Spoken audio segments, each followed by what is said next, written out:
जी dear student, इस video में हम बात करेंगे माइक्रोसॉफ्ट एक्सेल की। एक्सेल जो है ये पावरफुल टूल है माइक्रोसॉफ्ट का, जो उसको हम स्प्रेडशीट्स भी कहते हैं।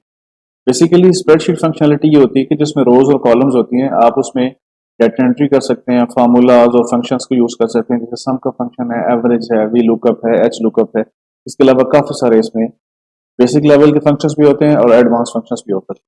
आप अपने कस्टमाइज फार्मूलाज भी एक्सेल के अंदर यूज कर सकते हैं। इसमें फिर डेट फॉर्मेटिंग के ऑप्शंस हैं, जहां पे आप नंबर्स और फॉर्मेट्स को, करेंसीज को जो है आप इसके अंदर मैनेज कर सकते हैं। आप इसके अंदर ग्राफ्स और चार्ट्स क्रिएट कर सकते हैं, लाइक बार चार्ट है, लाइन चार्ट है, पाई चार्ट है, स्कैटर प्लॉट है, बॉक्स प्लॉट है। ये सारे आपकी डाटा विजुअलाइजेशन के लिए आप यूज कर सकते हैं। अच्छा, पिवट टेबल जो है बड़ा पावरफुल फीचर है माइक्रोसॉफ्ट एक्सेल का, जिसमें आप बड़े डेटा सेट्स को समराइज और एनालाइज कर सकते हैं with interactive tables that allow for quick data insight. Simple drag and drop से आप माइक्रोसॉफ्ट एक्सेल के अंदर पिवट टेबल्स के अंदर डाटा एनालिटिक्स कर सकते हैं। इसके अंदर सॉर्टिंग और फिल्टरिंग के पावरफुल ऑप्शन अवेलेबल है कि आप डाटा किसी भी एक फील्ड पर सॉर्ट कर सकते हैं या उसको फिल्टर कर सकते हैं।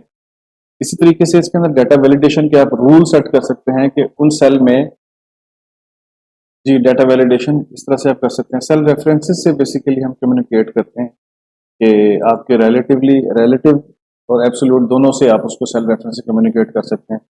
इसमें फिर हम व्हाट इफ एनालिसिस कर सकते हैं। इसमें मैक्रोज ऑटोमेशन हम क्रिएट कर सकते हैं। जितने भी बाकी कोलैबोरेशन टूल्स हैं माइक्रोसॉफ्ट के, हम सब के साथ हम कोलैबोरेट कर सकते हैं। इसमें हम कंडीशनल फॉर्मेटिंग का एक बड़ा पावरफुल फीचर है जिसको हम यूज़ कर सकते हैं। बेस्ड ऑन स्पेसिफिक क्राइटेरिया हम हाईलाइट कर सकते हैं इंपॉर्टेंट डाटा को। और इसमें डाटा इंपोर्ट एक्सपोर्ट का फीचर अवेलेबल है, जिसमें हम डाटा जो है CSV या डाटाबेस से किसी और फॉर्मेट में हम एक्सपोर्ट भी कर सकते हैं और वहाँ से इंपोर्ट भी कर सकते हैं। तो आइए इसका आप डेमोस्ट्रेशन देखें। जी, तो जैसे ही आप एक्सेल को खोलते हैं, आपके सामने वही सेम माइक्रोसॉफ्ट का जो स्टैंडर्ड पैटर्न है नजर आता है। आपके सामने टेम्पलेट्स हैं, जिससे आपको टेम्पलेट्स सारे बना सकते हैं, या आप सिंपल ब्लैंक डॉक्यूमेंट के साथ इसको खोल सकते हैं। तो माइक्रोसॉफ्ट ऑफिस के मेन्यूज तकरीबन मिलते जुलते हैं। इसी तरीके से आप यहाँ से देख सकते हैं, आप यहाँ से कॉपी पेस्ट कर सकते हैं, फॉन्ट्स स्टाइलिंग वगैरह कर सकते हैं। सबसे जो इम्पोर्टेंट चीज़ है कि ये आपके कॉलम्स हैं और ये आपकी रोज हैं। तो जब भी हम एक्सेल में कम्युनिकेट करते हैं तो हम सेल रेफरेंस से कम्युनिकेट करते हैं। मिसाल के तौर पे इस सेल का रेफरेंस जो है वो C3 है। C3 का मतलब C कॉलम और 3 रो। तो जब भी हमको फार्मूला या फंक्शंस लगाते हैं तो हम इस सेल रेफरेंस से कम्युनिकेट करते हैं। इसका सबसे बड़ा फायदा ये होता है कि जब भी आप सेल की वैल्यू चेंज होती है तो वो बाकी फार्मूलाज के साथ उसके बाकी ऑटोमेटिकली अपडेट हो जाते हैं। यहाँ पे आप कंडीशनल फॉर्मेटिंग यहाँ से कर सकते हैं, tables as a format as a table कर सकते हैं, सेल स्टाइल, ठीक है, ऑटो सम यहाँ से यूज कर सकते हैं। इसी तरीके से इंसर्ट में अगर आप जाएं तो ये पिवट टेबल यहाँ से आप ऐड कर सकते हैं। यहाँ से सिंपल टेबल आप ऐड कर सकते हैं। यहाँ पे आपके चार्ट्स वगैरह सारे यहाँ पे क्रिएट होते हैं, डिफरेंट चार्ट्स हैं। अच्छा, जब आपको डाटा ऐड करते हैं तो एक्सेल आपको चार्ट्स खुद से भी रिकमेंड करता है। अगर आप उनको यूज करना चाहें तो कर सकते हैं, वगरना आप अपने भी चार्ट्स यहाँ पे क्रिएट कर सकते हैं। आप पिवट चार्ट्स भी बना सकते हैं, 3D चार्ट्स बना सकते हैं, लाइन, कॉलम, आप स्लाइसर्स भी यूज कर सकते हैं।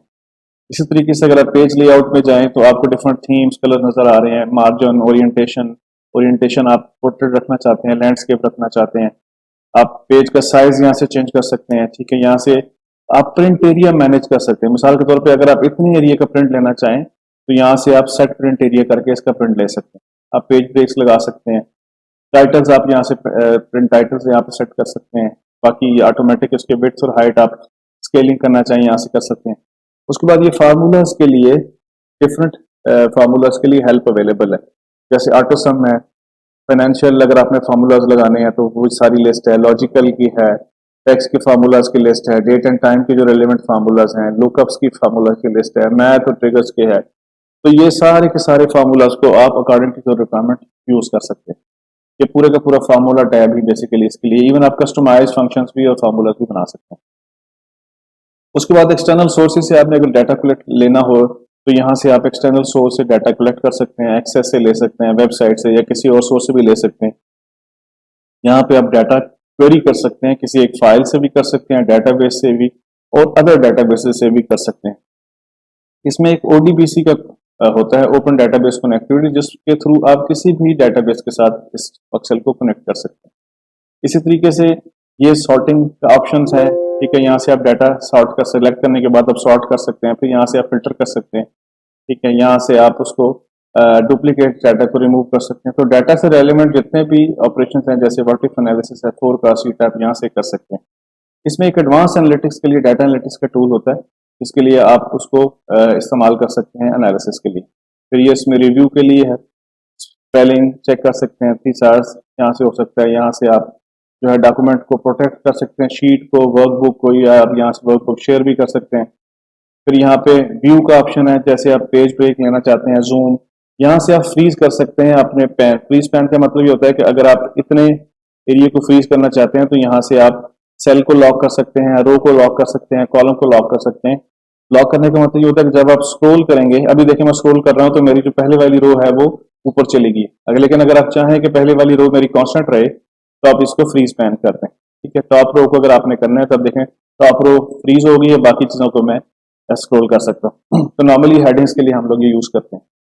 इसमें फिर एक डेवलपर का पूरा मोड है, जहाँ पे आप मैक्रोज बना सकते हैं। विजुअल बेसिक की प्रोग्रामिंग अगर आपको आती है तो यहाँ पे आप पूरे का पूरा कोड देख सकते हैं, फॉर्म्स बना सकते हैं, रिपोर्ट्स बना सकते हैं, जो करना चाहें इसमें आप कर सकते हैं। इसमें फिर डाटा एनालिसिस के लोड टेस्ट होते हैं। ठीक है, ये सारे फीचर जो हैं आप लोग इसके अंदर इस्तेमाल कर सकते हैं। तो ये था एक्सेल का, आपको हमने एक ओवरव्यू दिया। इसके जो भी फीचर अगर आप फर्दर इस्तेमाल करना चाहें तो आप इसको थोड़ा सा गूगल सर्च करेंगे, या अगर आप थोड़ा सा उसके साथ खेलेंगे तो आपको चीज़ें समझ में आ जाएंगी, इतनी ज़्यादा मुश्किल नहीं है। तो इस तरह की मजीद वीडियो के लिए हमारे चैनल को सब्सक्राइब कीजिए और उसके हमारे साथ जुड़े रहिए। Thank you.